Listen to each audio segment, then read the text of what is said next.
যুক্তরাষ্ট্রে এখন থেকে তৃতীয় লিঙ্গের পরিচয় বহনকারী কাউকে স্বীকৃতি দেওয়া হবে না বলে ইঙ্গিত দিয়েছেন দেশটির ৪৭তম প্রেসিডেন্ট ডোনাল্ড ট্রাম্প।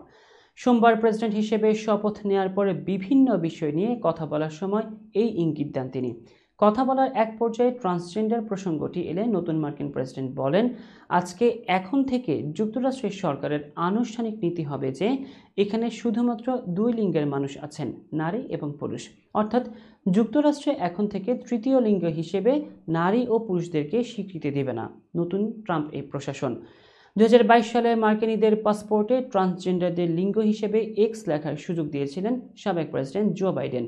হোয়াইট হাউসের দায়িত্ব গ্রহণের পর ট্রাম্প এবার তার নির্বাহী আদেশে লিঙ্গ হিসেবে শুধুমাত্র নারী ও পুরুষকে স্বীকৃতি দিলে এই সুবিধা বন্ধ হয়ে যেতে পারে। এমনটা ঘটলে ট্রান্সজেন্ডারদের জন্য যে সকল সরকারি কার্যক্রম রয়েছে সেগুলোতেও অর্থায়ন বন্ধ হয়ে যাবে।